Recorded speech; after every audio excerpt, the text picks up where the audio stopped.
All right. Hello, everybody. Hello, OA. Oh my god. Last time. Oh, I've been itching to get back to this. Last time, door 3 ended. And damn, we got that amazing Marius CG and like, oh my god. And this was not as, it was still sad, but finally the villain got their just desserts. But unfortunately, it was too late for the white-haired girl. She disappeared.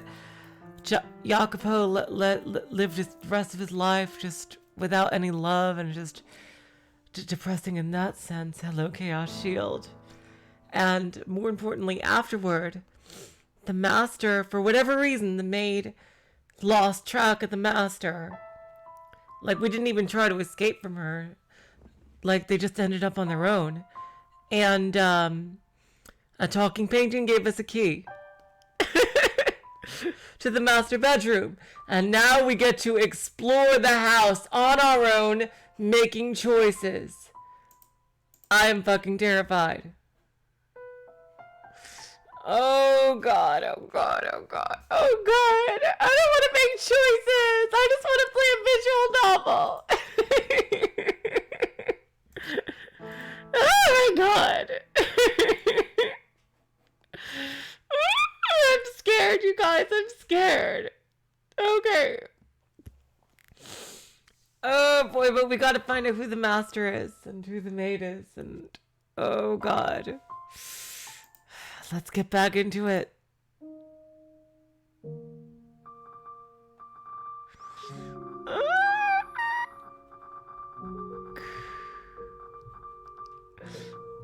I am so terrified. You're right, OA, I got too used to Ryukushi. Oh my god, but like,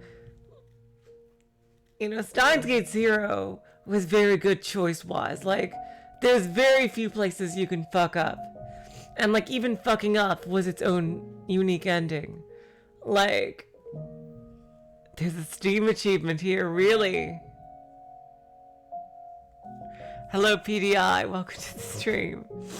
Hey, Marco. Welcome to the stream. Oh my god. Where do I go? Honestly, you guys, I am half tempted to just call for the maid. Yeah, but OA, Zero Escape has the flowchart. Zero Escape and AI Somnium Files has the goddamn flowchart. That's the big difference.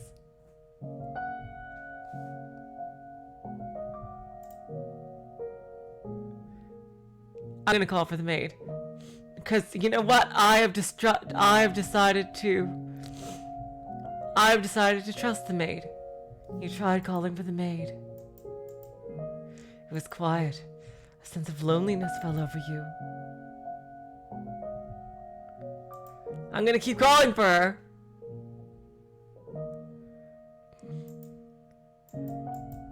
It was quiet. Oh god. Okay, so this is not even a choice.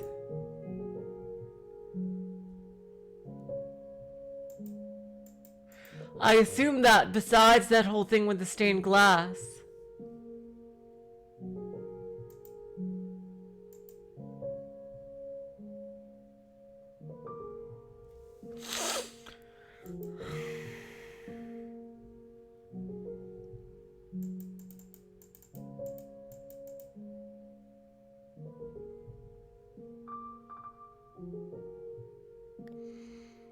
okay, so it's better to explore? Okay, Dexter.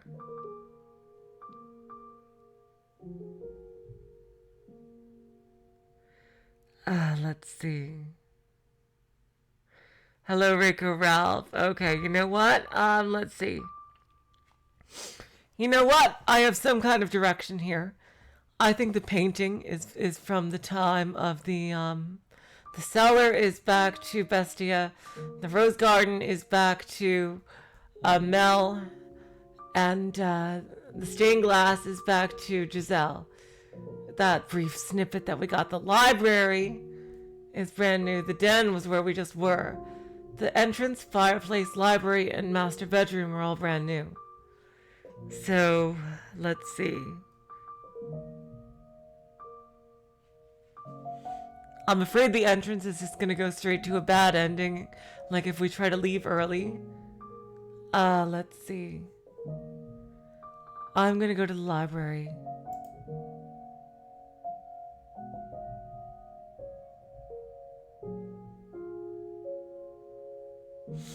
The smell of dusty books filled the air of the library.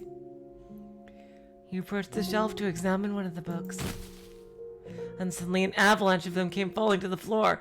Oh no, I died already! Probably not, though. You stared blankly at the mountain of books. They had fallen down on their own, but they showed no signs of putting themselves away.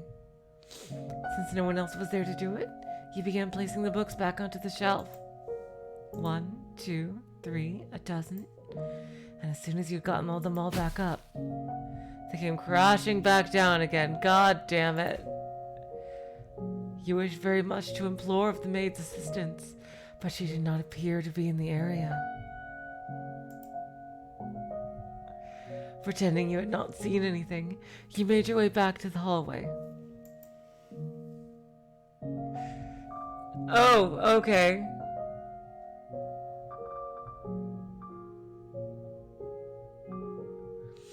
That didn't do anything. Okay.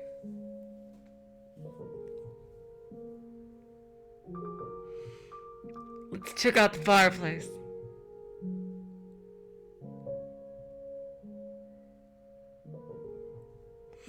You made your way to the room with the fireplace. What remained of the fire crackled weakly, leaving the room in a veil of darkness. You remembered that you had awoken here. Out of sheer curiosity, you sat down in the rocking chair you had been asleep in. Creak, creak, creak. It was as soothing as a cradle to a baby, and in short order, you found your consciousness drifting from your grasp. Oh no! Oh no! Am I gonna fall asleep? Oh god! Oh good! I got back the maid! Awesome! Reading a story by the fireplace like this almost makes it feel like we're in another world. Doesn't it, Master? I bet that's why troubadours perform at pubs, so they can be near the fire. Oh, you're such a cynic. But that's okay. Say, do you remember when I first arrived here? Oh, this is a flashback. Okay. When I was cleaning the library.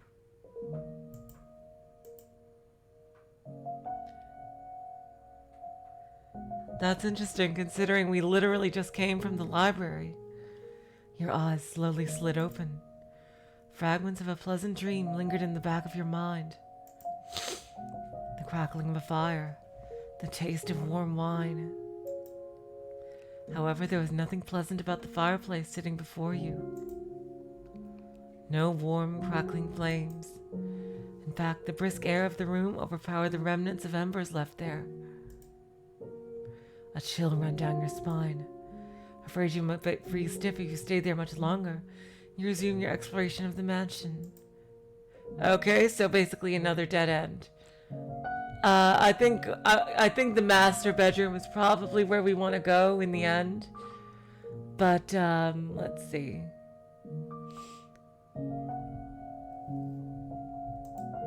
I'm gonna go to the rose garden. Let's check up on Mel. How's Mel doing? Oh, it's actually daylight outside. Huh? Look, your hat is covered in roses. Oh, you got petals on the book. This isn't mine. I can't afford to. Though you could hear the sound of children laughing, you could not see them. Regardless, their cheerful voices warmed your heart. Oh, isn't that sweet? You decide to linger there in the garden for some time. Along with the children's laughs wafted a sweet fragrance. The wind blew, whisking flower petals up into the air. It was an enchanting sight. But after a while, the roses began to wilt. Oh no! You could no longer hear the children's voices either. Oh no! Oh God, who is this? Is that Mel, possibly? A young man stood alone in the withered rose garden. As he drew nearer, you called out to the youth. But the young man did not appear to notice you. He merely stood there, staring vacantly across the garden. I bet that's Mel. The youth muttered something in a lifeless voice. This isn't what I wanted. I just wanted a normal, peaceful life. I can't bear being alone. I can't take this. Someone get me out of here. Oh God, tell me that I'm not the bad one here. You tried to call out to the young man several times, but he did not seem to hear you. He simply continued muttering to himself. Before long, the youth's shadow faded into nothing. Unable to bear the chilly air any longer, you stepped back into the mansion.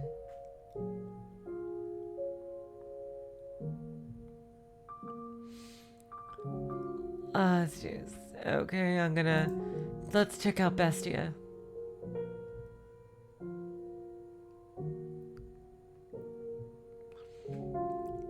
Yep, when you descended into the cellar, you heard beast-like snarling. Along with it came a sour odor and the sound of ripping flesh. You could not see the beast, but that did not make it any less unpleasant. You made to retreat from the cellar. Oh God! Fucking jump scare! God damn it! But before you could, a shadowy creature lunged at you. You reflexively squeezed your eyes shut. After several moments, you opened your eyes again to find a silhouette of a man standing in place of the beast. You and the shadow stared at one another for some time.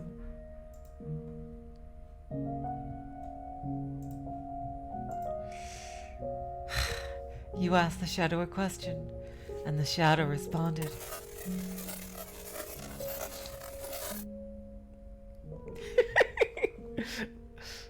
Marco J. Yeah, you all were waiting for that, weren't you? I don't speak Japanese. Sorry, Yukimasa. However, you had no idea what it said.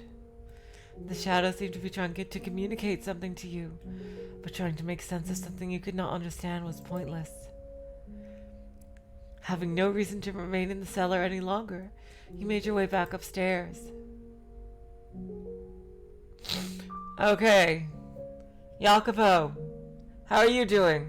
As if I didn't know.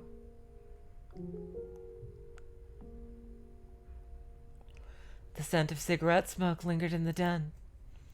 However, the room was silent. Not even an echo of the men's chattering remained. Something was moving. Billiard balls. There was no one present to strike the balls. They rolled spontaneously around the table. The paths they traced across the surface were rough and erratic, contrasting that of when the former master had held the cue. The spheres collided awkwardly with one another, not a single one coming close to the pockets. As an experiment, you pulled a ball off the table. In response, the path of the balls became even clumsier. Having lost one of their targets, they began bouncing aimlessly off the cushioned walls of the table. As you stared intently at the table, a man's voice rang out from somewhere in the room. Spinning around, you saw a silhouette of a man. However, you could not make out what the man was saying. Jacopo just playing pool. The man thrust his finger at the table. He appeared to want you to return the ball. You reluctantly placed the billiard ball back on the table. When you did, the balls resumed endlessly colliding with one another, never landing in any of the pockets.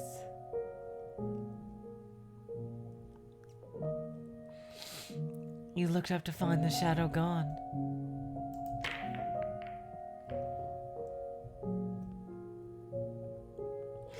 Having determined that the maid was not going to appear in the den, you exited the room, making your way back into the corridor. Okay, let's see. stained glass window. Giselle, I barely got to see your adventure. Please tell me what's going on. You approached the stained glass window. An array of pews was arranged facing the stained glass. There seemed to be an air of tranquility about the room. You sat down in one of the pews and stared quietly forward for some time. For a moment, you felt like you were on the verge of recalling something, but ultimately, the memory never managed to surface. The maid did not appear to be there. Where could she have gone? You decided to resume exploring the mansion. Nothing? Nothing? Okay.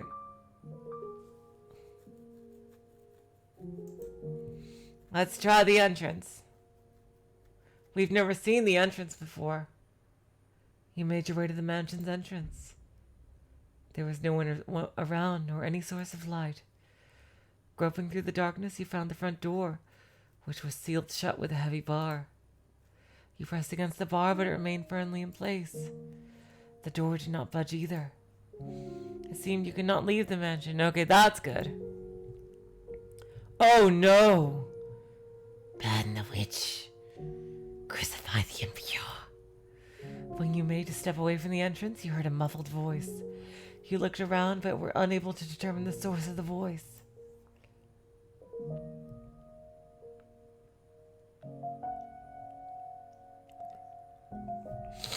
Nor could you be sure whom you had heard either. Giving up on finding anything at the entrance, you decided to head somewhere else. Okay, so apparently we are being forced to go to the master bedroom. Okay,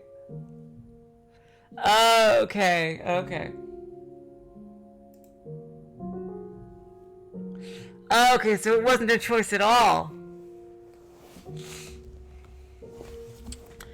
Okay, so I was scared for nothing. You inserted the key you had been given into the door's keyhole, and with a twist, the door opened.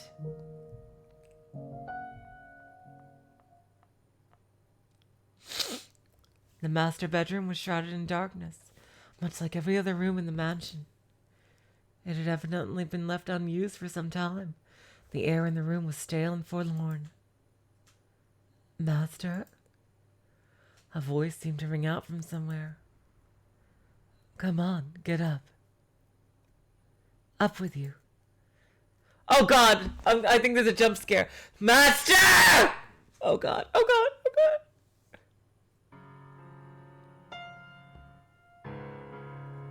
Okay, who is this now?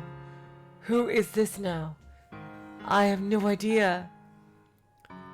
It could be the white-haired girl, but I have no idea. Like, she has her short hair from the second door. See, what did I tell you? It's so much nicer in here with little light.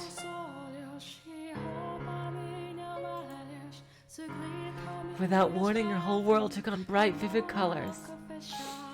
Light streamed through the window, illuminating a well-lit bedroom. A woman's silhouette stood before you. Wait a sec. Don't you hide under your bedspread. Get out of there. This song is so beautiful. Oh God. It's making me tear up, actually.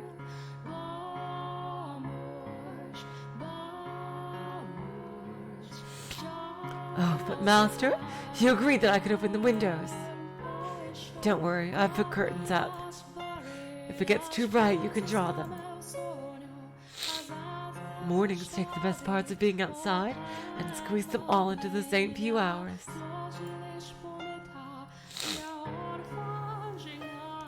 You don't have to go outside in the sunlight for it either. Just listen to all the wonderful sounds. The joyous songs of the birds, the swaying of the trees, the rustling of the leaves. You tried to call out to the silhouette, but it did not respond. Reaching out for her, your hand simply passed through her body. It did not seem to be you that she was speaking to. Perhaps you were looking at a scene from some other period of time. Am I being as pushy as I feel right now?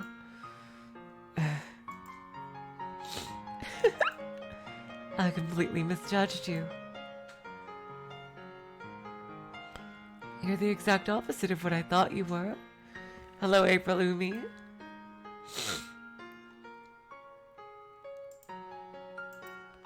Let's see. I thought you were cold and cruel, heartless and incomprehensible. But I'm beginning to get a better idea. You try to put on airs, but you're really rather childish. You have a short temper, but could be surprisingly playful. What else? You have a pretty difficult personality, too. Now, hear me out here. That's not everything. Hello, Alberto. Welcome to the stream. Hello, Guppy Force. You gave me a chance to talk and you listened intently. You can be kind of nice, too. I don't know why, but this music is making me tear up like a motherfucker. Oh my god, seriously.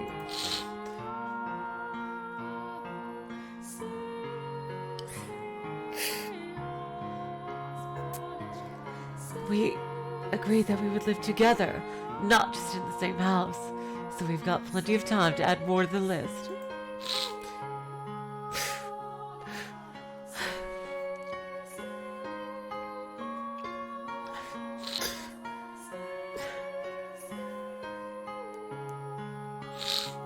And I hope you can make your own list about me, too.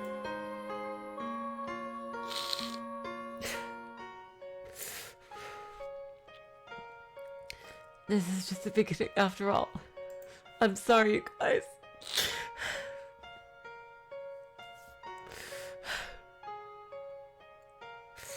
We've got a long time ahead of us. Not enough to get to know each other, no? Let's not waste any time then. What do you say we do something today that we haven't been able to do before? Where should we begin?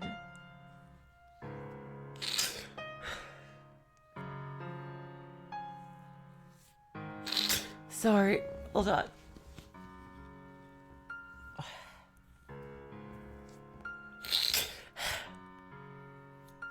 Yes, I am crying.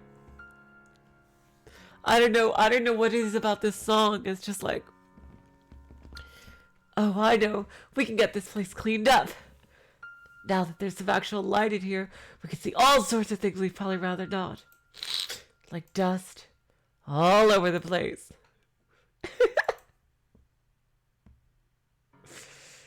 Hey, you. You seem really cool. I want to get to know you better. Oh, God.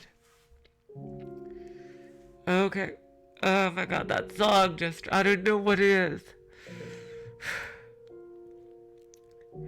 That song just smacked me across the heart right there. Jeez. Okay, oh, sorry. You guys who've been with me long enough know me by now that I cry a lot. I'm sorry. Hello, T. Welcome to the stream.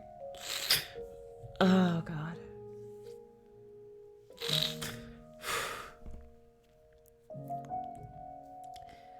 When the woman's shadow faded away, the master bedroom transformed back into its old dreary state. I haven't read this before. This is a blind Let's Play. Oh, is the maid back? I think the maid is back.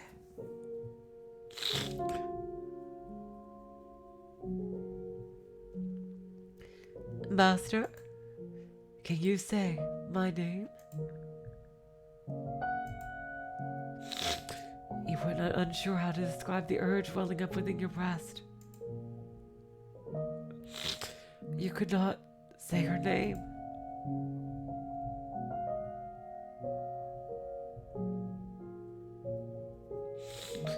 Is the maid in love with the master?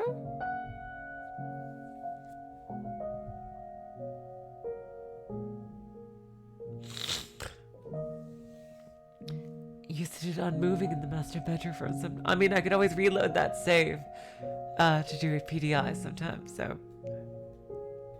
I could always reload that save.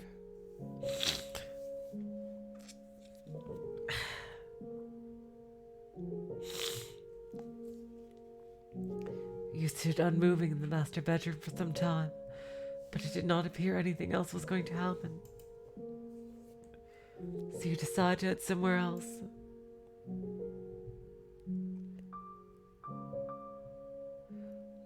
Okay. So now I can go back to the stained glass window. Okay. Sorry, you guys. That song was just so beautiful. It just hit me right in the heart. I really want to know, get back to know that. Is the maid in love with the master?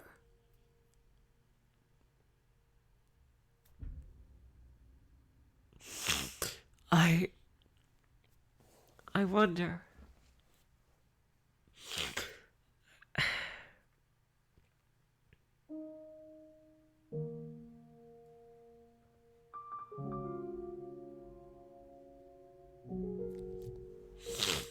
Oh my god, that song. I bet it's probably going to play at even more emotional moments, and you guys are going to get to see me ugly cry. Well, hear me ugly cry like a lot. So, oh boy. Oh, let's go to the stained glass window.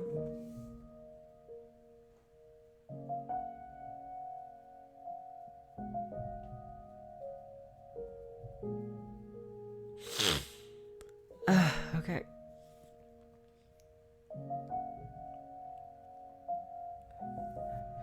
You return to the room with the stained glass window. Are we going to see Giselle's story now? You had searched throughout the mansion, but had no luck finding the maid. It's not a big deal, Guffy Force. I could always reload that save to just get the achievement for fun.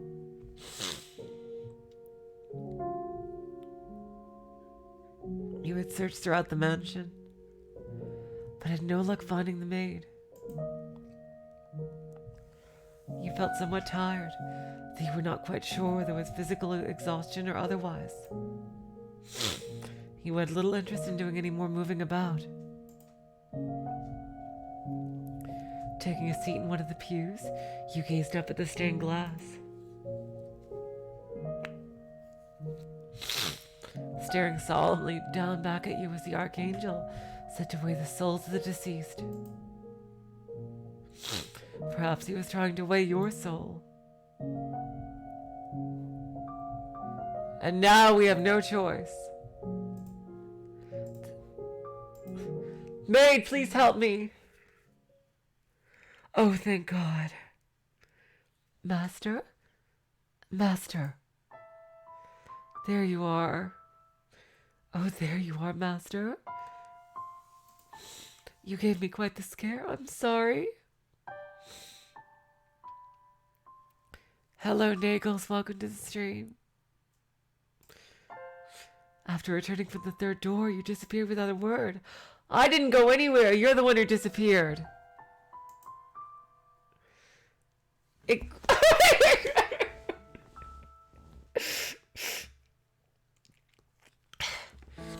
Oh my, it was I who disappeared? That is quite strange. I did not go anywhere as far as I am aware. Nevertheless, I'm glad to have found you. Me too. I think I'm making the right decision to trust her. I don't think she's bad. I would have been at a complete loss for what to do if I had been separated from you yet again. I did indeed say that when you first arrived. Yeah, I don't think she's bad. I've been waiting for your return for a very long time. For centuries, as a matter of fact. Yep, I thought so.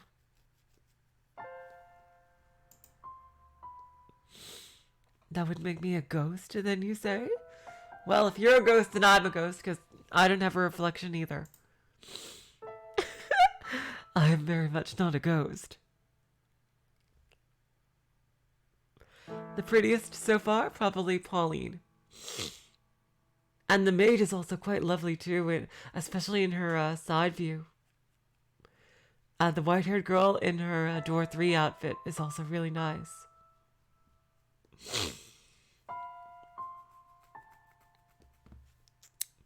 I'm very much not a ghost.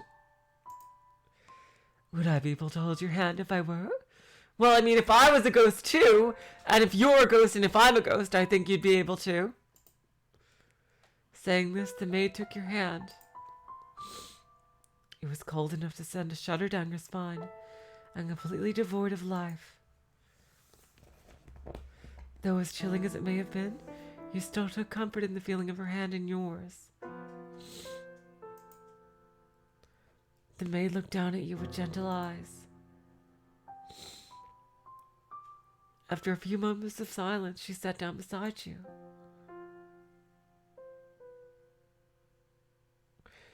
The stained glass is quite beautiful, is it not? Every time I see it, it brings a tranquility to my heart. A dreadful, deep-rooted curse afflicts this mansion. Yeah, no shit. However, this room is the one exception. Can you feel the purity that hangs in the air, Master? Yes? What is it, Master? You're correct. The stained glass window had been shattered and was not present in the time period of the previous tale. I wonder. Interesting. Interesting. So we are in the meta world again. Okay. So we're outside of time. So I'm guessing that we're in the mansion between it going into the real world. Which, I guess, is what allows us to view all these different time periods. Perhaps it is because the mansion we are presently in resides in a realm separate from the real world. We are in a world constructed from myriad memories and histories. I am sure that when you regain your old self, Master, the mansion too shall be restored to its original state. So do try and remember, all right? Oh, yes. Where did you go in my absence, Master? I went all around the house, everywhere. I see. So you explored the mansion then? And did you find anything noteworthy? The most noteworthy thing was the master bedroom and the painting. Memories? I'm not quite sure what you mean. How peculiar. As a servant of this house, I pride myself in being aware of most everything present within these walls. I wonder whose memories they could be. The key to the master bedroom? Why did I throw away the key? I beg your pardon. You say a painting told you? You could see perplexity on the maid's face. You had never seen her make such an expression before. I knew nothing of any key. What, do you have a doppelganger going around here too? Or you also lost your memory? Either there's a copy of you going around, or you also lost some memories too. Oh, Master, you should not tell jokes meant to cause others discomfort. I'm serious, girl. I think that there's either you have a twin going around or you've also lost some memories. But a talking painting, you say? You seem to have a rather vivid imagination. Maybe you can tell the next tale, Master. How do I tell tales without any memories? I'm only teasing. Okay, yeah, you love to do that, don't you? Now, that was a nice break, but we should get moving. The tale I am about to show you is the last of the mansion's memories. Oh, wow. Really? Okay, then. I'm certain you will remember yourself after seeing it. Is this Giselle's tale, since we're right here? To our feet. The final door is not far. And please, do not let go of my hand. I won't. Holding your hand, the maid led you to the far end of the room. Crossing beneath the stained glass window, a metal door came into view. Our destination lies at the top of these stairs. There we will find one last door. She pushed open the metal door, revealing a long, long spiral staircase.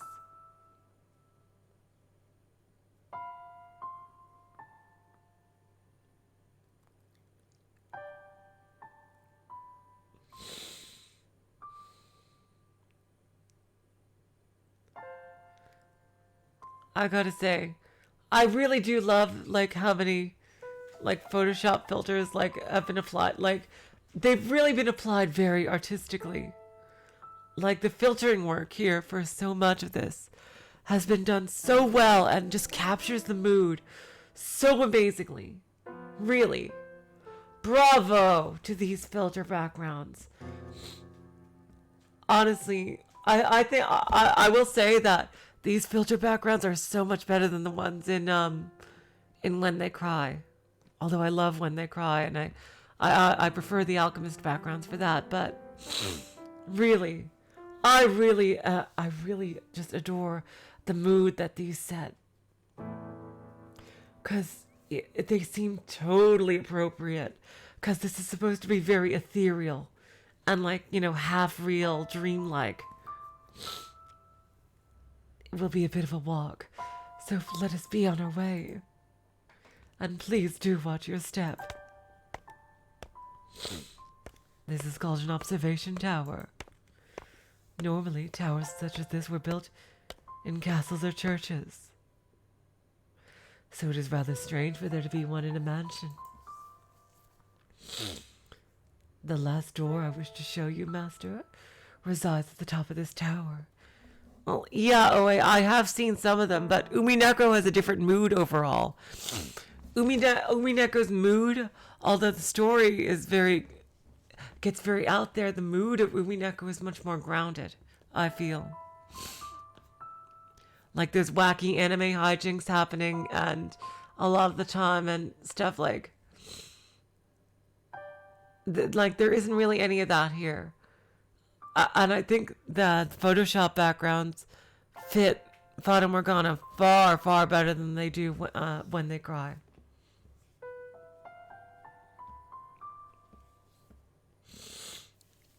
The last door I wish to show you, Master, resides at the top of this tower. Rectangular windows were carved out of the stone in several locations along the way up the spiral staircase. You attempted to peer out one of the windows, but all you could see was a thick layer of fog. Perhaps the maid's suggestion that the mansion did not presently reside in reality was, in fact, correct. With each step upward, you found yourself gripped by an indescribable sense of anxiety. The feeling somewhat resembled irritation or annoyance. Sensing this, the maid tightly gripped your hand. There is nothing to worry about. You will be fine. It is all in the past. No matter what may happen, so long as you do not let go of my hand, you have nothing to fear. I kind of do think she's in love with the master. I really do. Especially if that was her in the master bedroom. You and the maid continue climbing the stairs. Up and up, around and around, marching ever nearer the supposed final door. high up into the tower. As the light from below drew distant, a rotten wood door came into view. Patches of what appeared to be blood stained the surface, and holes had been bored into it with sharp objects of some sort. Maybe bullet holes? This is probably the 1900s. You heard a scream from far below, where no one should have been. Kill the witch, kill the witch, kill the witch. Okay, I don't think this is the 1900s then. Burn her, burn her, burn her. We're probably going way far into the past. Is this Giselle? You were struck with fear. The next moment, the maid opened the door, and I hate to do this to you guys, but I have to go to the bathroom right now because I do not want to miss the door itself. I will be back in a flash. I'm so sorry, you guys.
Ouch.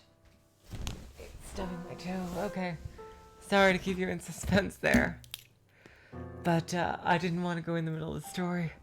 Okay, let's open the door. And then looks like we're going to be back in like maybe much... we're going to be going way further back into the past here. If we're talking about witch hunts and everything. You slowly descended into darkness. I'm fine, Owe. The fourth door.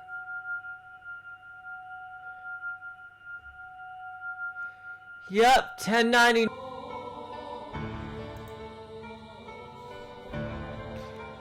You guys, seriously. Ugh.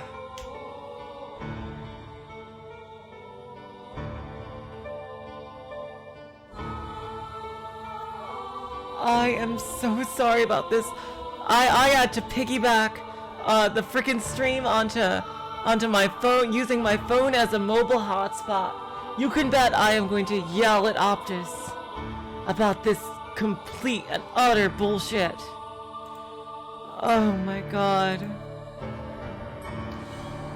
And everybody was so excited for the door too. I can't believe this. I am so sorry, you guys.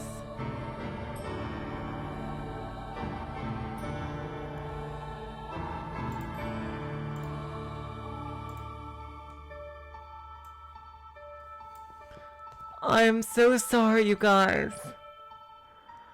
I am so sorry.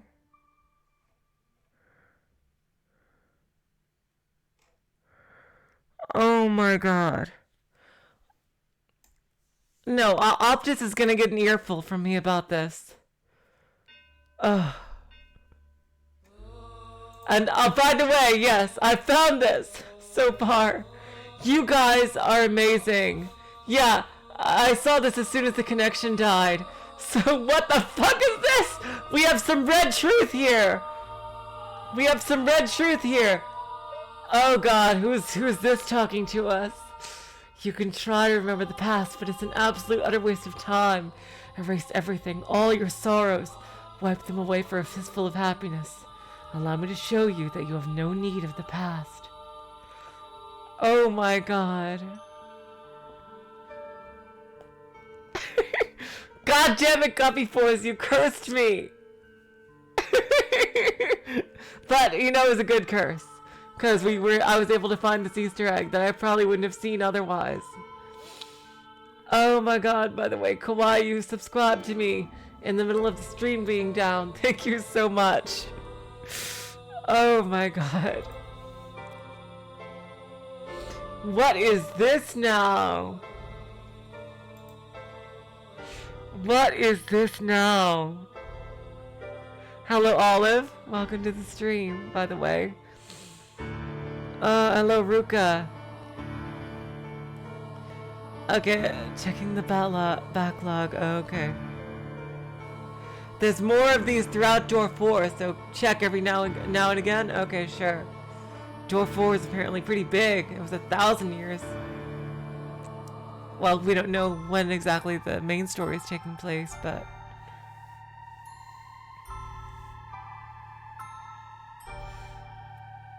Okay, let's go. I've wasted enough of your guys' time. Okay. Oh, hello, Lambda Delta. Yep, pay attention to the backlog from now on. Definitely.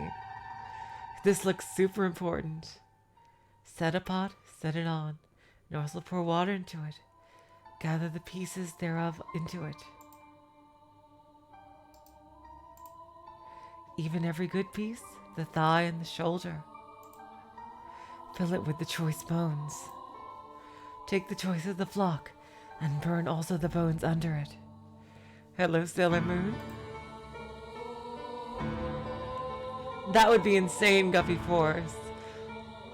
This would actually be a sci-fi in some way. Jeez. And make it boil well, and let them seethe the bones of it therein. Thus saith the Lord. Woe to the bloody city, into the pot whose scum is therein, and whose scum is not gone out of it. Bring it out piece by piece, let no lot fall upon it.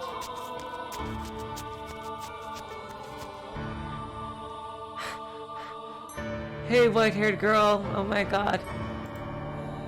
Where is she? Where'd she go?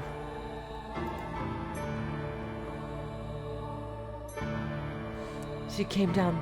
She came down this way, I'm sure of it. Find her! Find her and burn her! Burn the witch! Burn the witch! Burn the witch! Burn the witch! Burn the witch! Burn her! Burn her! Burn her! Burn her! Burn her! Burn her! Oh God. Then I will leave thee upon the land. I will cast thee forth upon the open field, and will cause all the fowls of the heaven to remain upon thee. And I will fill the beasts of the whole earth with thee. And I will lay thy flesh upon the mountains, and fill the valleys with thy height. This looks like a pretty big one here. I think this might be where the white-haired girl comes from. Maybe this was her first time. I will also water thy blood with thy blood the land, wherein thou swimmest, even to the mountains, and the rivers shall be full of thee. And when I shall put thee out, I will cover the heaven, and make the stars thereof dark. I wonder if Giselle is the white-haired girl. I will cover the sun with a cloud, and the moon shall not give her light. All the bright lights of heaven will I make dark over thee, and set darkness upon thy land.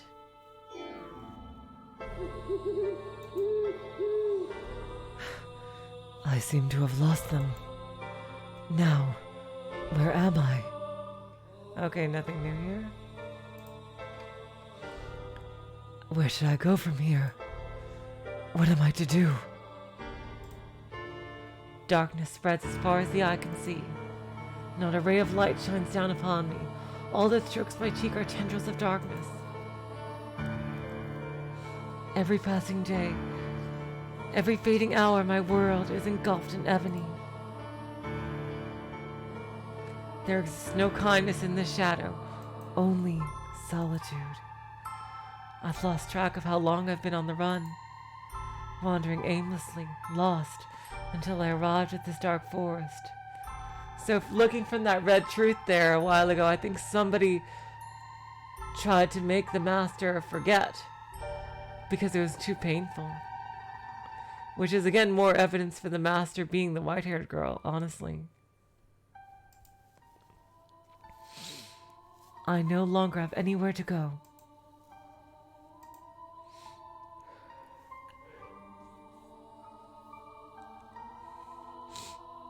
O Father, who art in heaven, I kneel to thee within my heart and ask thee of thee thy blessing. O Father, who art in heaven, I ask of thee to shine thy light upon me and show me the way. Please have mercy upon my soul. O Father, who art in heaven, I do love thee dearly. Hallowed be thy name. Please show me the way. I may be shunned and persecuted, and I may have no place to go. But nevertheless I am unable to give up on life, to cast aside my hope.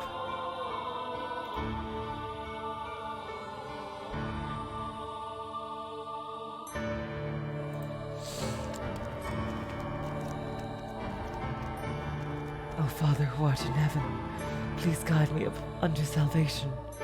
O Father who art in heaven, please guide me. I can no longer remember when my life became naught but running, where it became endless wandering in the dark. And now, when I've reached the point where I've long since forgotten my hunger and thirst, my voice has become hoarse, my vision gone blurry, and my consciousness begun sinking into a hazy morass. The mansion appears before me, wrapped in a morning fog that seems to foretell rain.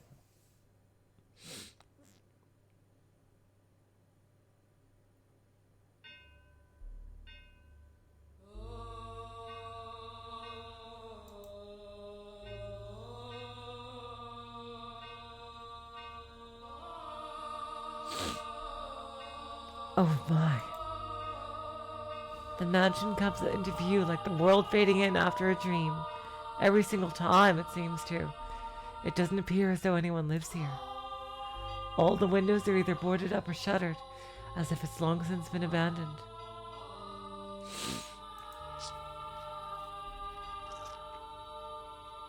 A tower, which seems out of place in a personal residence, stands tall beside the mansion. The whole building seemed as though it could disappear within the fog, with the fog. I also love this OST, seriously. Ruka, it's phenomenal. It has an unwelcoming presence, freezing me in my tracks. However, if this is where you have led me, then I shall follow your guidance. Having nowhere else to go, the mansion is my only salvation, the light that guides my way. And so I must have faith that no matter what I find, whether spirits or wild beasts dwell within these walls,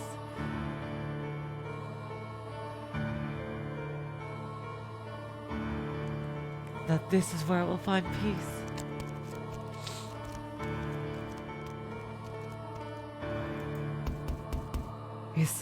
Is anyone there? I guess it is abandoned. That makes sense. It would be more unusual for someone to be living in a house so deep in the woods, so far from civilization, like it's been forgotten to time. I can't imagine anyone spending their days here. I place my hand on the front door. What if I can't get in? I very much doubt I'll find anywhere else to stay wandering around through the woods.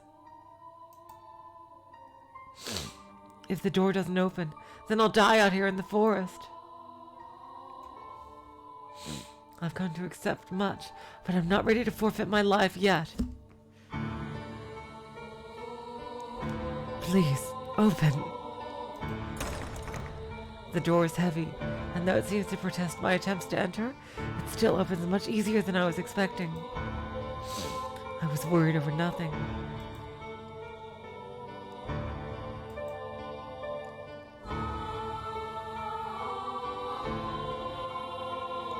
Looking in, I get the strangest impression light is being swallowed up into the mansion steps.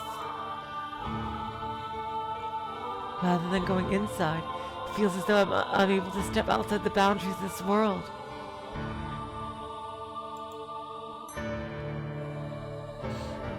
When I close the door, it's so dark I can't even tell where I'm walking. The mansion does seem to have this, like, other dimensional space quality to it.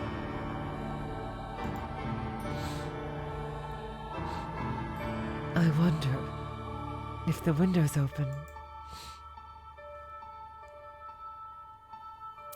Any red text?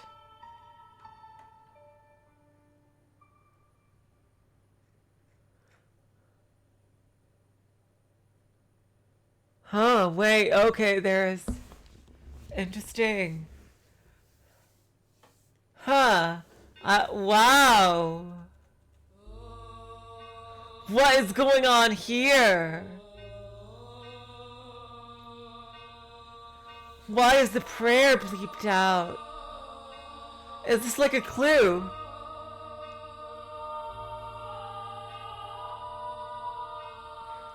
Huh. Is this a clue? Does this spell something? Do these bleeped out letters spell something? God damn, I wish I remembered what it says. I suppose I could go back and look at the stream afterward. I wonder if this spells something. I'm going to go back later and check out the stream. Interesting. Okay.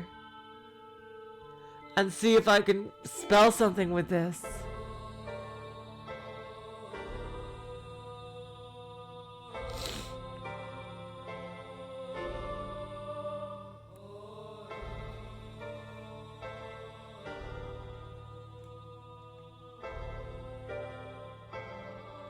The window.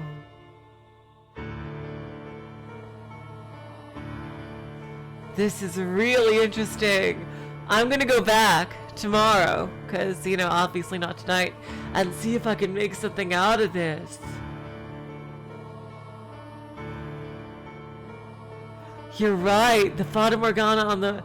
This looks smeared as well. Interesting. This is so cool, you guys. I love this story already.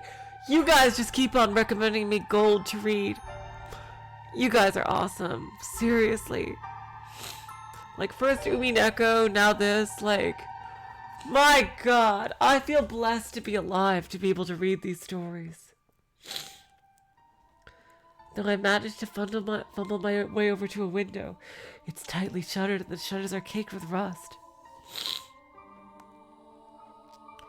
I'm probably not getting it open without a fight. If only I had some source of light.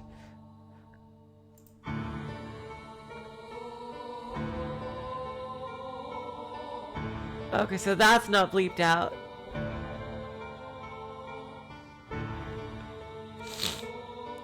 I can't even see my hand waving in front of my face.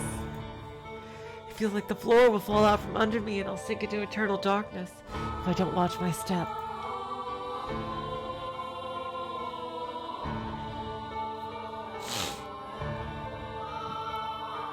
Fighting back the fear, I slowly walk forward, tracing the wall with my hand.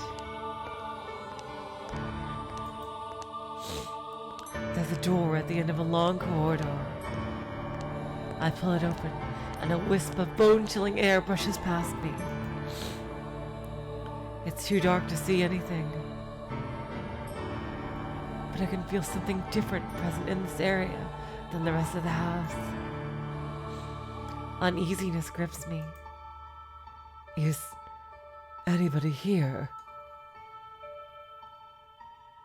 It stopped. It stopped here. The weird text has stopped here.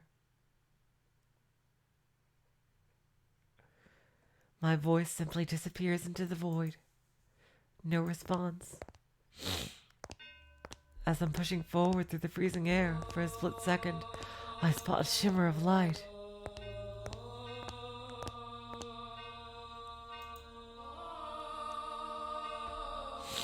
Squinting my eyes, I'm able to make out a large window. Unlike the others, it's not shuttered, but covered by drapes.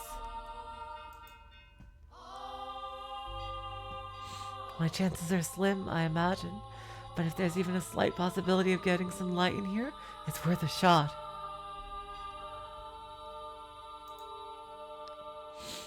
So I pull open the drapes. I wonder... White-haired girl, is your name Giselle? I think the white-haired girl might be Giselle. Is that her name? The next moment, faint but colorful light shines down on me. It's a stained glass window. From beyond the glass, I can hear the subtle pitter-patter of rain. I guess it finally started. The different colors of light blend into a milky white, dim but wondrous. It's gorgeous. Why would someone cover this up? It's beautiful. With a little more light it'd be.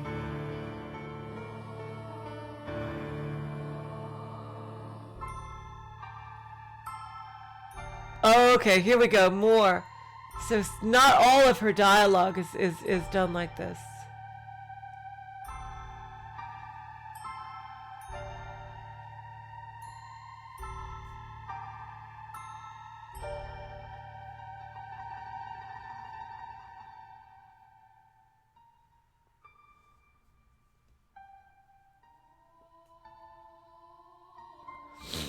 Gorgeous.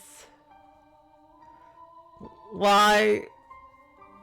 That's Y. W-O-U.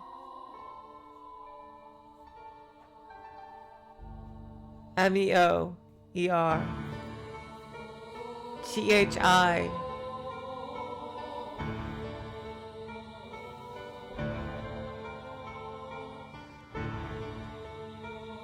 A lit light.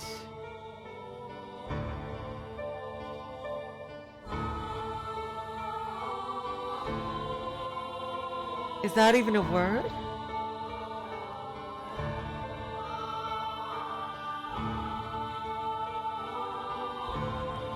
Maybe I have to change. Please, and this question mark person, their text is also blocked out. Please do not touch the drapes. I'm betting that's the maid. Or the windows. Suddenly I hear a voice, and I can sense someone else in the room. Oh, it's a man. Okay. Oh, you don't think it spells anything out? Oh, wait. Okay. The man's voice is emotionless, neither deep nor high. Before long, he comes into view, illuminated by dull orange candlelight. Is this Michel? I wonder. Yeah. Oh, God. What was that? Is it glitching out? Yeah, it's Michel. Is the white-haired girl Giselle?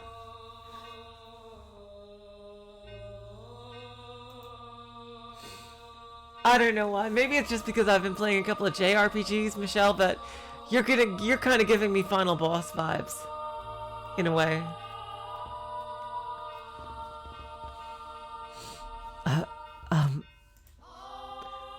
I'm sorry for coming in uninvited. Are you Giselle? Is that your name, white-haired girl? But, I did announce myself.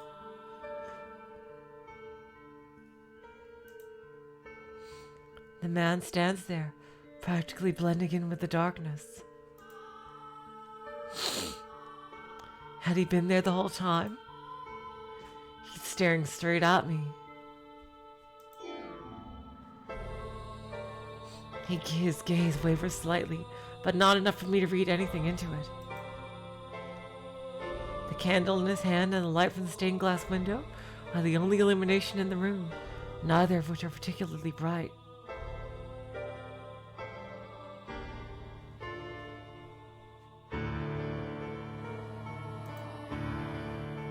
As a result, his outline is faint and blurred. It gives off the impression that he might vanish entirely between blinks.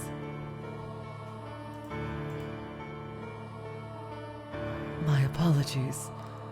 I assumed the house was abandoned. Now, what voice did I give him? I bet you're super important. Let's see. So, kind of androgynous sounding, I think, but I suspect you would have preferred it to be abandoned. Not at all. Is this, do you live at the mansion? Yes, I have for a long time. I thought I had barred the front door, but it would seem I left it open. What brings you here? I'm gonna use that voice for him, cause that was a voice I've been practicing. I've been wanting to use it on a character, and I think it might fit him unless you guys say it doesn't.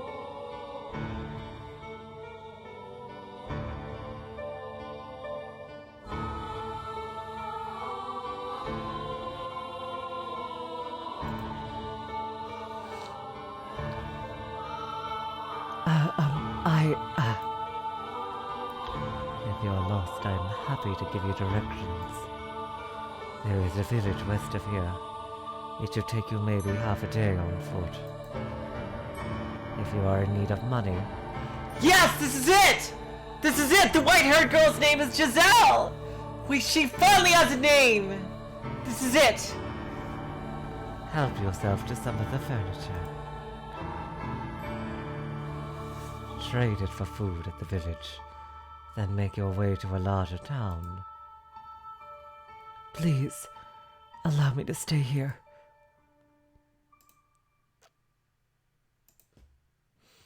Could you repeat that?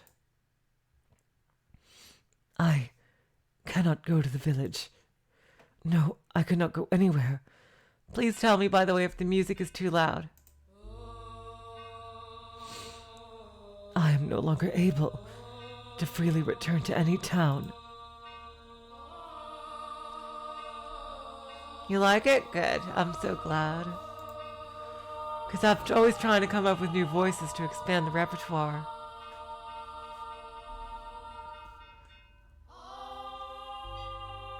I'm being hunted. You seem rather young to be a sinner.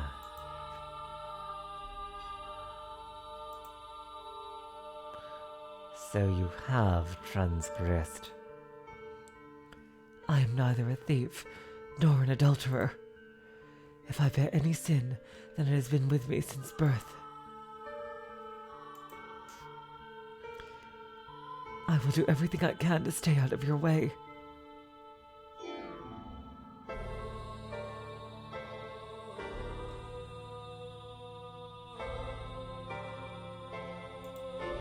I simply ask that you grant me shelter until it all blows over. If you wish to know of my transgression, I will tell you. So please, do not throw me out.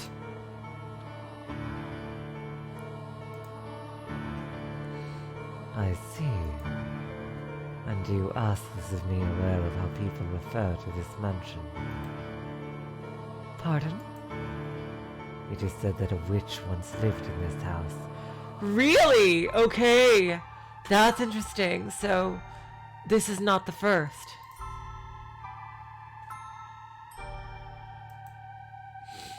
And not just any witch.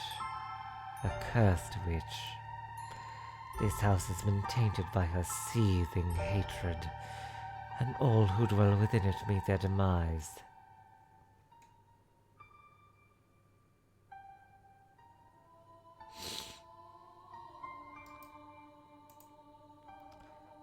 But you live here, don't you? Like her, I too am cursed. Huh? What kind of curse? Hello, Loomis. Welcome to the stream.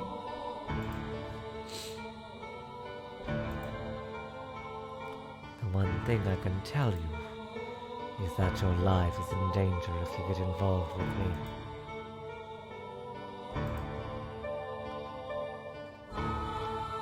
Should you approach my curse, I am likely to take your life.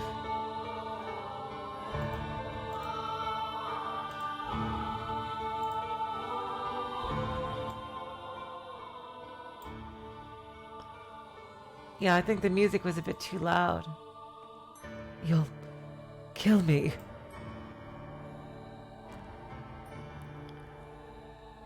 Yes, so you do not belong here.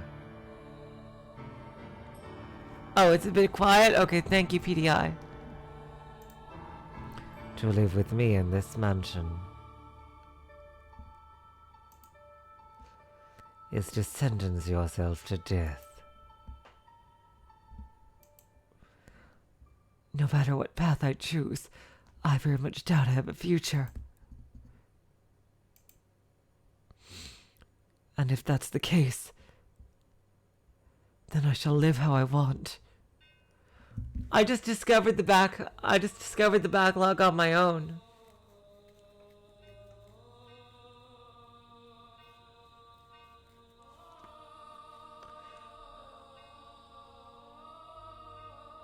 Damn, the white-haired girl is a stone-cold badass. I don't care what people say about you or this mansion. I wish to stay here.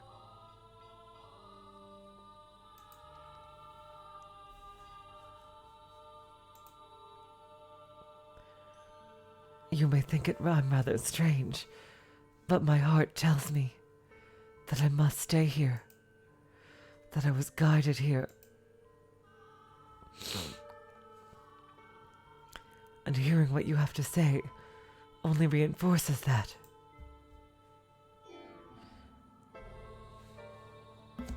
What are you scheming? I'm not scheming anything.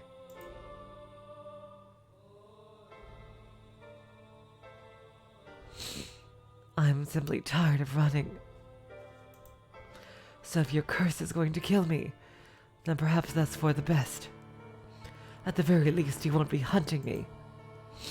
You won't try to flay me or tear off my arms or rip the flesh from my bones. And that's enough for me. If you have committed no sin, then why do they hunt you so fervently?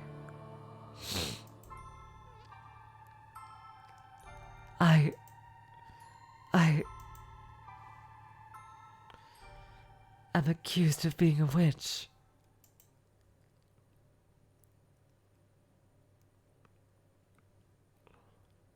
Master? Master? Oh! We got more red text.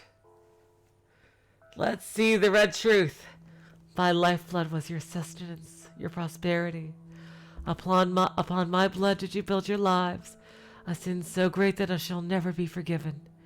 And by my blood were your lives extinguished. This is the power granted unto me by God. My blood shall become the curse, blotting out the stars. I am the witch Morgana. Okay. Who is Morgana the witch? Now let us begin a tale, the beautiful finale to this world. Who is Morgana? Let's see. Morgana, I think, was a bad witch. It looks like.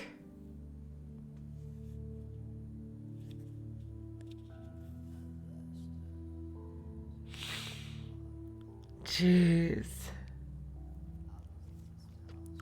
How do we remove this curse of Morgana? Okay. totally makes sense with the title. So the original witch is Morgana, and the white-haired girl is Giselle. Master? Master? Please wake up. Return to me. Ah, have you come too, Master? I apologize for sending you through that door without warning. It must have given you quite the scare. But I beg your forgiveness. I heard a terrible screaming from downstairs and I panicked. You say you saw the white-haired girl? I see. So you made it to the world beyond the door without me. I am deeply relieved that I was able to take your hand before losing sight of you. I presume you've already grown familiar with the atmosphere of this time period, Master. If you have seen her, as you said, then you should have a basic grasp of the situation. She was a very misfortunate girl in this era, accused of being a witch, abused and persecuted. Her life was in constant danger. It was again her appearance that brought this upon her. That snow-white hair and those ruby-red eyes clearly differentiated her from everyone else. Oh, and I apologize. I neglected to mention that this door is unique. As for what sets it apart, that will be made clear as we proceed. The one difference is in the time period.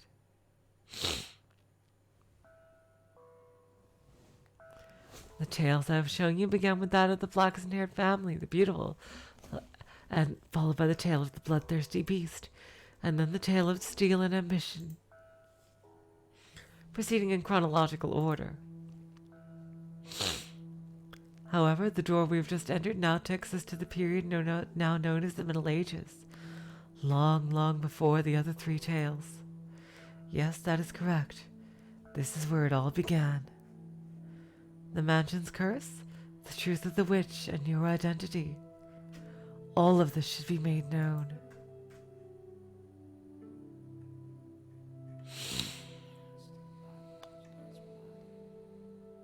If after this tale you are still unable to reclaim your old self, then there is nothing more I can do. This door contains the last tale I'm able to tell you. So I ask of you, please do not let go of my hand until it is all over. I don't want to let go. Now then, let us begin a beautiful, tragic love story of two solitary souls trapped in a mansion of darkness.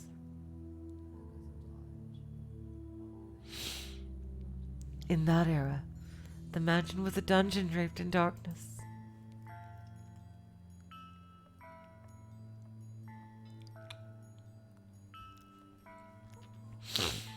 After a great deal of time on the run, the white-haired girl found herself at a remote mansion that stood in a dark, overgrown forest. All the windows were either boarded or shuttered, and it was even darker inside the house than out. Not even a ray of moonlight could enter those walls.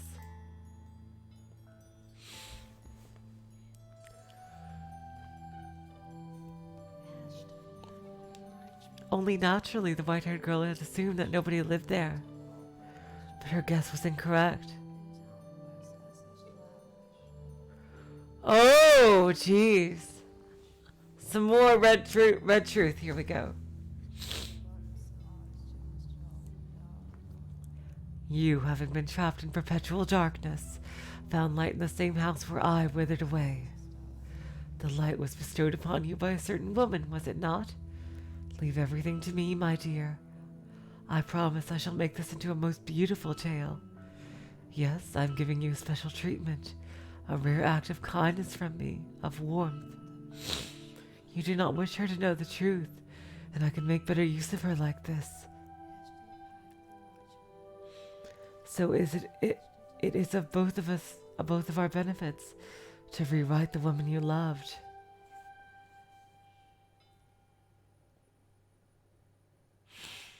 What does that mean exactly?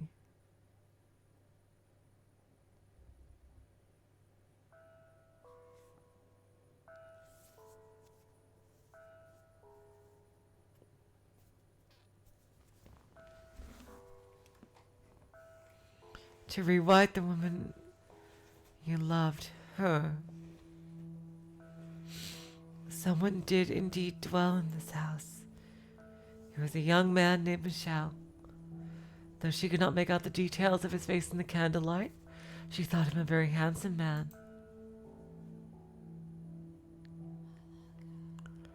However, he proclaimed to her that a witch resided within the mansion, and that he too was cursed. Everyone who got close to him lost their lives. Do you think that what he told her was all nonsense? A lie devised to chase her out of the house. The truth of the matter shall come to light in time. Despite Michel's assertions, the white-haired girl decided she would take up residence within the mansion.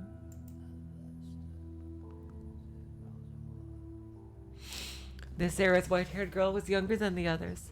She was still in her early teens, young enough to still be seen as a child. But she was neither as self-centered nor irresponsible as you might expect of someone her age. She was very delicate and reserved, and acted with a great deal of modesty and restraint. The accusations of her being a criminal and a sinner were grossly inappropriate. Nevertheless, she was still chased from her home, barely managing to flee this mansion with her life.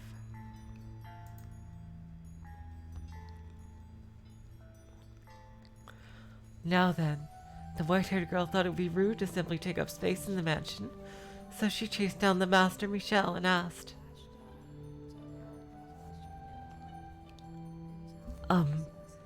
is there anything I can do to help? I will clean or cook or do anything. Just let me know.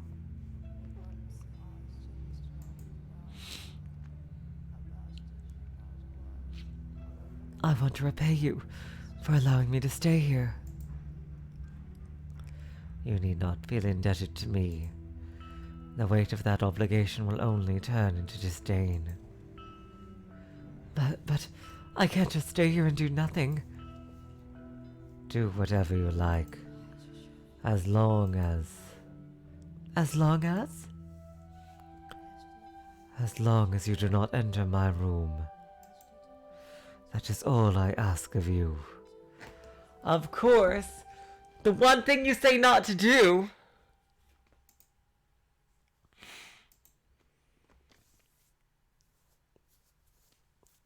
He said emotionlessly, turning away and walking off. Michel was not, I believe, spurning her. He was merely disinterested. He did not treat her disrespectfully, nor did he seem averse to her presence. Words simply did not seem to affect him at all.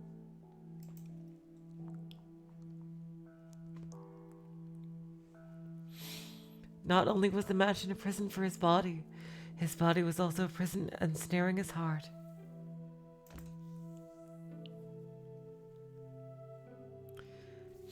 I should still do whatever I can. But she did not let that get her down. In fact, she might have even interpreted his disinterest as kindness. Though he was a bit standoffish, he did not attempt to cause her harm.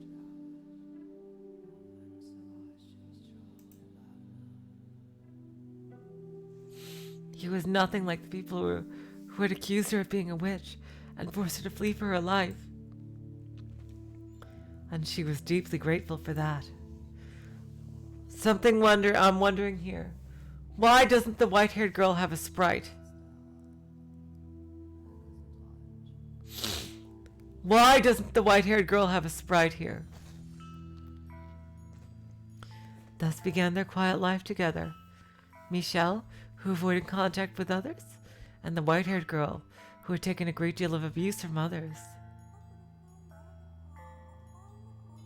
And also the maid is not here.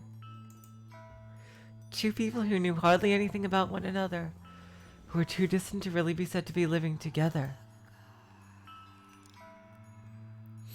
Michel spent most of his day in his chambers, so they only ever saw each other occasionally, and they hardly ever spoke. Wait a minute.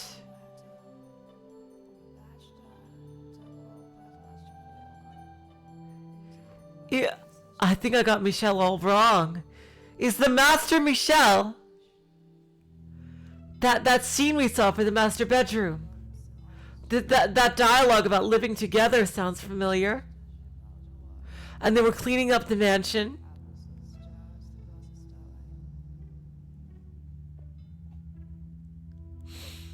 Is the master Michel?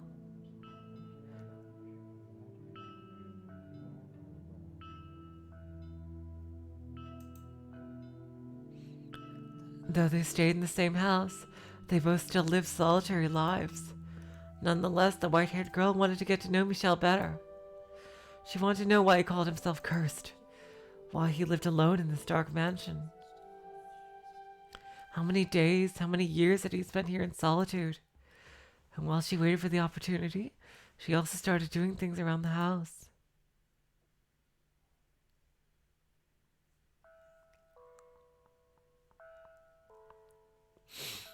The first project she set out to take care of was cleaning.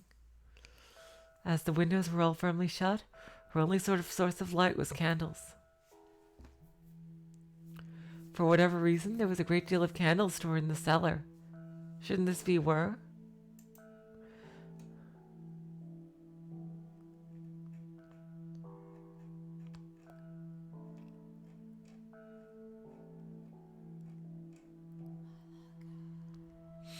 She wondered where on earth he had acquired so many, but she never found the opportunity to ask him.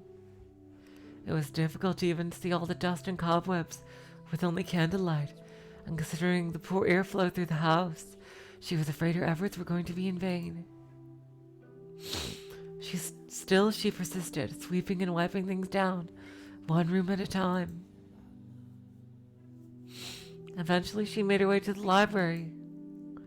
The dust that had settled there was much heavier than in any other room. With each breath, she had to fight back coughs. It was not a room one would normally be comfortable spending much time in, but the sight of so many bulky volumes lining the shelves sent her heart aflutter with delight.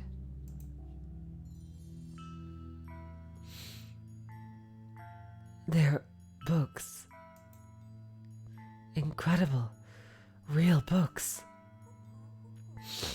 The white-haired girl had never seen a book before. She had heard people describe them, but that was the first time she had ever seen one for herself.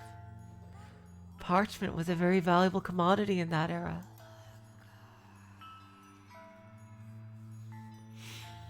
It was something monks or scholarly priests made use of, and not a material one could easily acquire without some degree of social rank.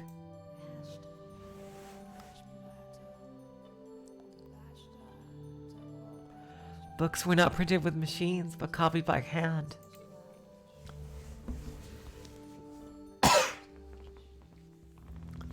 A single volume took an incredible amount of work to create. Even the process of binding was an art. Standing before a shelf, she stared intently at the spines. There is so much dust. Does he not read any of them? Just a peek. Just a tiny little peek, she said, making excuses to the empty room as she reached her hand towards one of the books.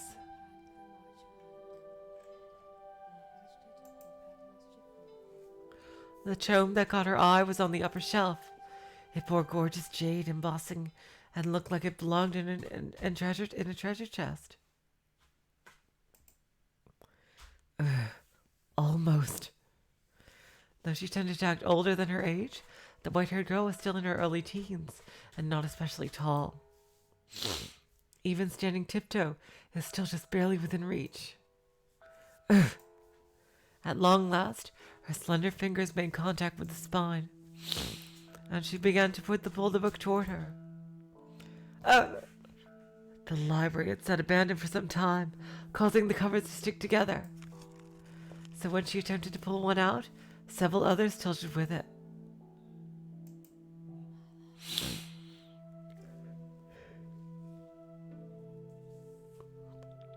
And then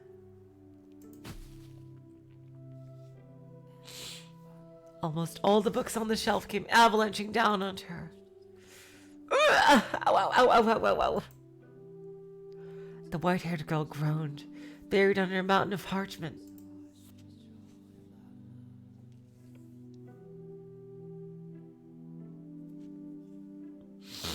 She hoped she had not damaged any of her host's valuable collection, for the mess was enough of a setback already in her attempt to express her gratitude.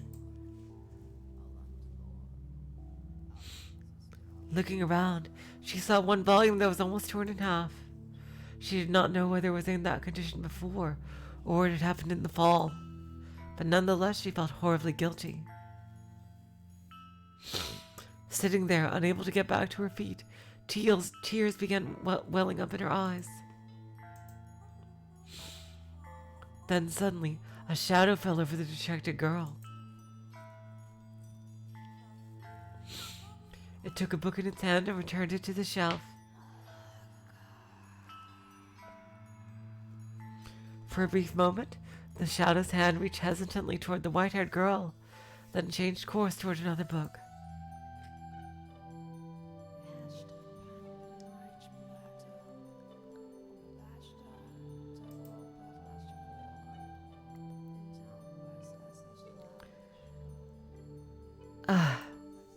It was Michel. There was a hint of perplexity in his otherwise emotionless eyes. Perhaps he had heard the noise and came to see what had caused it. I'm so sorry. Your books, What were you doing? I'm sorry. I wasn't trying to make a mess. I didn't mean to damage such precious books. There's no need to panic. I'm sorry. You make it sound as though I'm admonishing you. What? Did you want to read a book? I do, but that's not what I originally came here to clean. Clean? Yes, I felt guilty, simply being idle. I did say you could do as you pleased, but you have no responsibility to clean anything.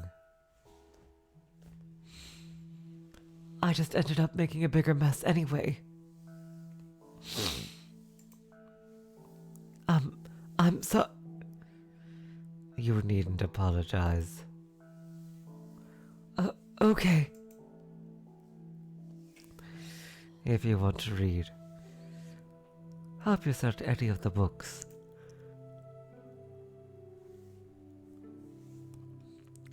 But I don't know how to read. I just thought the cover was pretty, so I wanted to hold it. You're free to use them however you wish.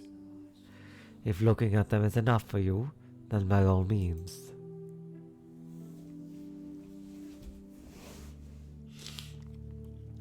These are all your books, aren't they? They are. That's incredible. You have so many. It must have taken you a long time to acquire them all. One per month. What?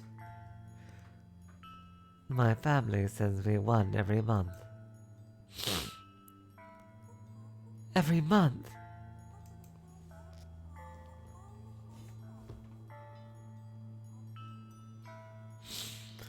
The white-haired girl turned her gaze back to the shelves, squinting her eyes and beginning to count. When she finished, she was in awe. There were in excess of 100 books on the shelves, which meant he had lived there in solitude for many years. She was at a loss for words.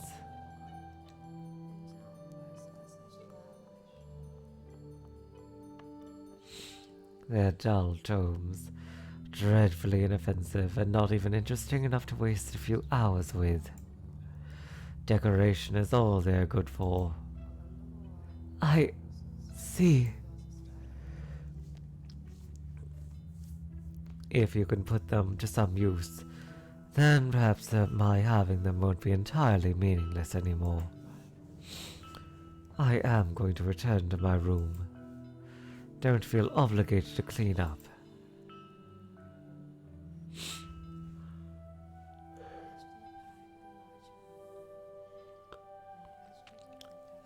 Just a minute.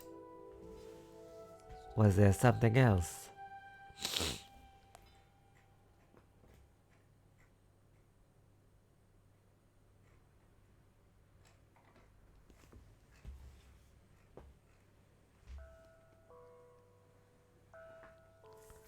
Could you tell me your name? I just realized I never asked for your name. Not knowing what to call you will make conversation awkward. You don't need my name to... I want to, though. Interesting, we have his name here. Michel. Michel, like the Archangel. That name suits you quite well. Yeah, he does. He really does look like an angel. It suits me.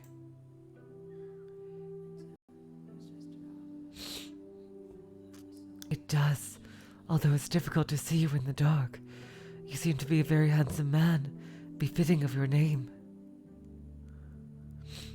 I beg to differ. Giving me his name is the highest form of mockery. I expect the real Archangel is probably rather annoyed by it. Oh, that's not true. I think you really do. Like, all you need is the wings, man. And you could be like, you are like the picture of an angel. Like, you like one of those badass, like, seriously. If you had one wing, you'd basically be Sephiroth, you know? Like, dude. Like, seriously. You look all kinds of badass. I don't know.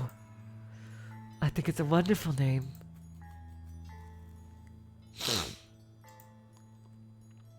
And you're...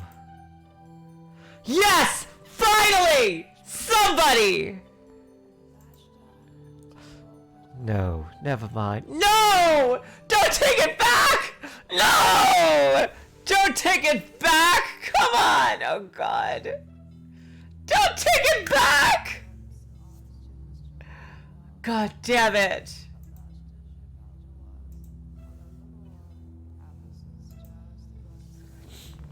Yes, say it! Say it. Oh, my name? My name... Yes!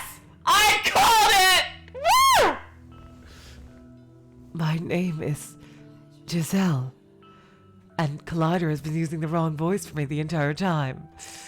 You know what? This white-haired girl is younger, and she seems to have a different attitude than the other white-haired girls. Please, call me Giselle.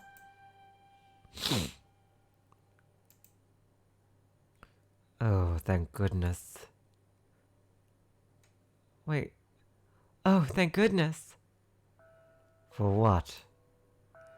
That I was able to get your name and talk to you for a little bit.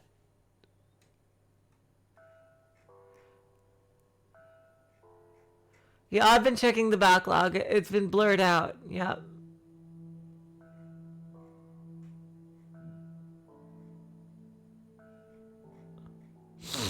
Nothing new for a while.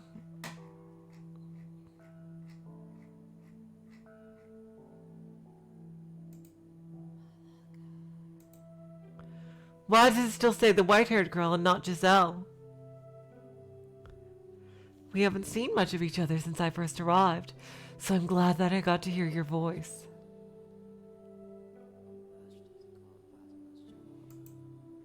So very glad. You gain nothing by speaking to me. You have no responsibility to do so, and there is no need for you to feel joy about it.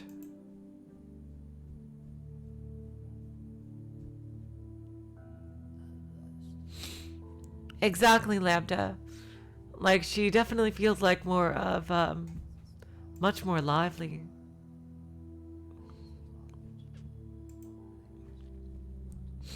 I'm not pleased out of some sense of responsibility or necessity. It's just depressing, not being able to have a conversation with someone living in the same house. You do not understand me at all. As I said on that first day, my curse will one day kill you. But I'm still alive, aren't I? You are welcome to believe I am lying, or that I am merely out of my mind. But it will be too late when you realize the truth. I'll be fine, I'm sure.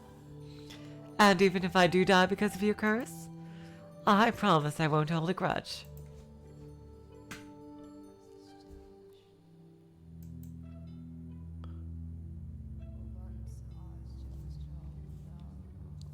Could you possibly be keeping away from me out of concern?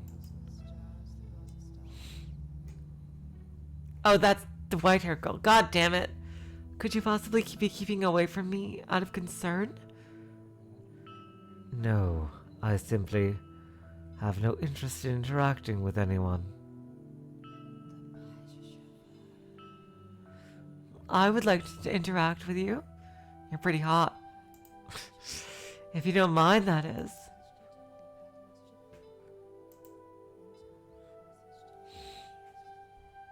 As I told you, you have nothing to gain from that.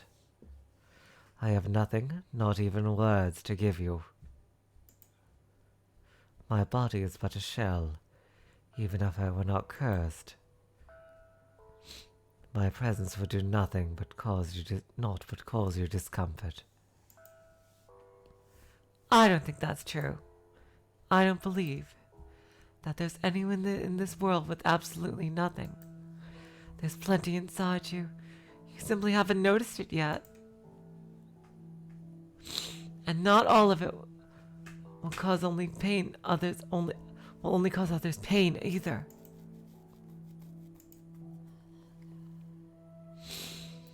If you truly believe those words, then you are a foolhardy girl.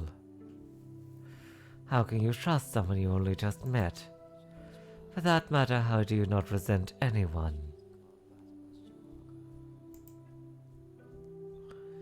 Resent them? I can take a guess as to why people call you a witch, and why you had to flee all the way to this mansion.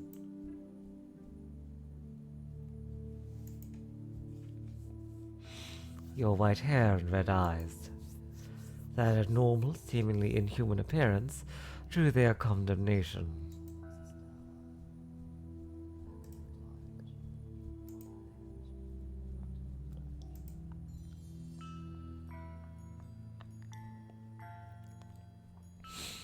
And I can think of any number of reasons they might have started treating you less than human. Perhaps people around you experienced misfortune, or perhaps there was a natural disaster, a famine, plague, some kind of external phenomenon. And you were their scapegoat. Yes, you are by and large correct. Then that would make me as unworthy of your trust as anyone else. I make no claim to having your interests in mind. Well, I mean, if you were really untrustworthy, then you wouldn't be acting so like this. Goodbye. If you don't mind, could you teach me how to read sometime? Did you just listen to anything I just said? I listened. Yep. I have no intention of idolizing you. I don't expect you to do anything for me, and I don't wish to burden you in any way. I simply wish to be allowed to be at your side. It does not matter to me what kind of person you may be. That is all I want. I apologize for keeping you. Please consider it if it's not too much trouble. As the master of the house, Michel made his way out of the library. He appeared to be slightly rattled.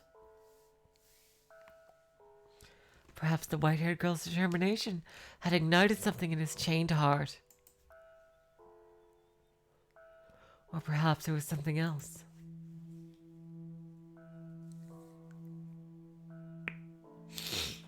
She stared towards the darkness into which Michel had disappeared.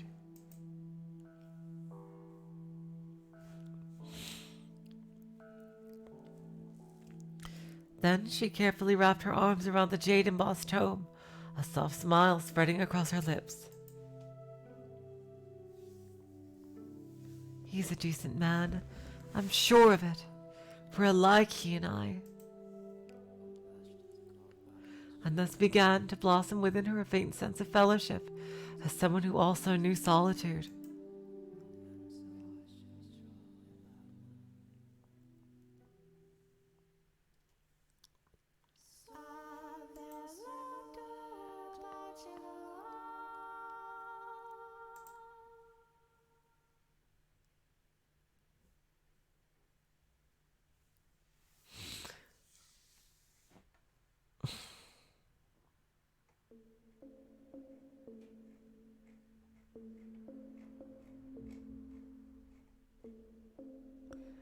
Okay, you guys. And with that,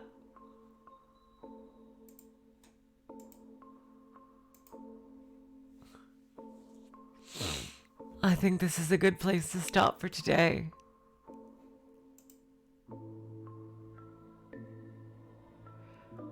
Hello, Void Dweller? Yeah, you think it's a good timing too, right? Yeah, I think this is a pretty good timing to stop.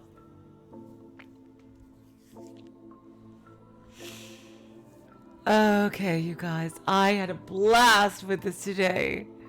An absolute blast. I can't wait to continue this in 2 days on Monday. Tomorrow is more Higurashi, Yoigoshi.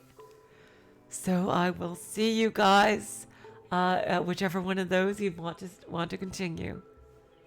Until then, I will say so long, farewell, auf Wiedersehen, good night. You're all the sweetest of hearts. See ya.